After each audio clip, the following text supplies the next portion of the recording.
Jon, thanks for joining us. That was a really disappointing end to what had otherwise been a really encouraging second half performance, I thought.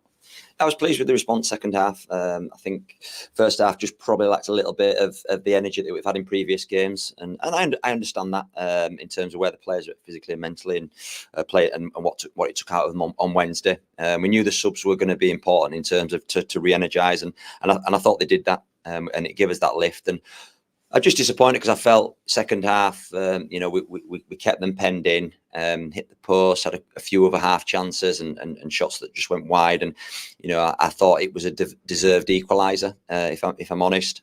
So it's just a bit of a sucker blow, really, to concede the way we did in the end.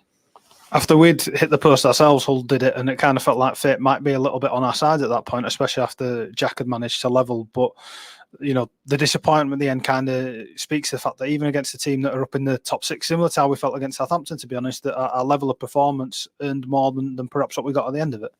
I think so, and it's difficult because it's about results. It's about results and where we are. We want to win games. We want to get points on the board, and so I'm disappointed for the players, like I said, because I think that the performance did deserve the result. But ultimately, if they keep the levels of performance that they have over the last 4 games, then I've full confidence that the results will take care of themselves.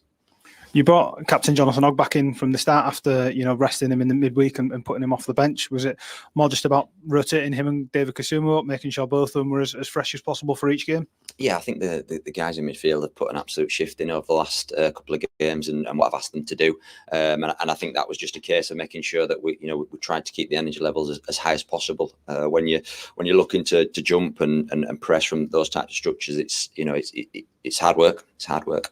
I think it's a good sign as well that when we were looking to make those changes, when we've got 5 available to us, you're almost unsure of where we're going with them. There's so many different opportunities and people and personnel that you could call on. You think maybe with the different fullback they've brought on, maybe you want to send Pat Jones at them, maybe you want to do this, but you've got Delano there, Danny there. It's a good problem to have, I suppose. Yeah, I said previously that the squad's in a good place in terms of different options, different types to come off and affect the game, and that's what we tried to do today. I want to talk to you just a little bit more of a long lens, if I can, because obviously this is your last game in charge as caretaker. You made it very clear that it's not something you wanted to do for longer than you needed to. How's the past 4 games been for you, Jon? I've loved it. I've enjoyed every minute of it. Players, how they've responded to me and the staff, and how they've executed what we've asked them to do. They've been really open, and so I've really enjoyed connecting with the players, and also I think just the whole first team staff. I've tried to really kind of empower the members of staff in there, because there's some fantastic members of staff who are, like I said, real experts in their area and their field. And I think the key is, maximising those people. Your family have been here with you throughout the 4 games, but especially as mascots today. Your wife was there taking photos of your children as well. That must be a special memory for not just you, but for them to take with them as well. Yeah, it's really, really proud moment.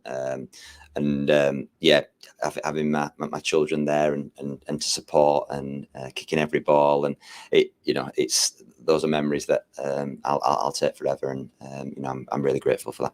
A quiet life now are sadly mistaken. If anything, the academy might be a bit busier than the first team is. As academy manager, there's hopefully an expansion coming. There's news to come shortly. But is that a challenge you're relishing yourself? That's a long time coming, the work you've been doing down there as well. So it's not as if you're going to be twiddling your thumbs at all when you go back to your normal day job, I suppose. Yeah, it's exciting. We've got a massive project with the academy, and I'm loving every minute of that, and really passionate about developing young players, and it's brilliant for me to be leading that, and reconnecting with local boys in the community, and hopefully giving them the opportunity for playing for Huddersfield Town. I think it gives our supporters a little bit more confidence and awareness of the level of staff that we've got working there as well. You've been supported, as you've said many times, by Kevin Russell, who looks after the B team, Michael Tong, who supports him there, but young George Stanner, who's been up with the analysts as well, who's head of coaching in the academy. People will have a little bit more awareness of who those figures are now. So when their names crop up on the website or in tweets and things, they'll actually be going, oh, they know what they're doing. These future terriers hopefully being well looked after. Absolutely, that we've got an excellent staff within the academy, and we're all pulling the same direction to support and help the club, and that's fantastic to have.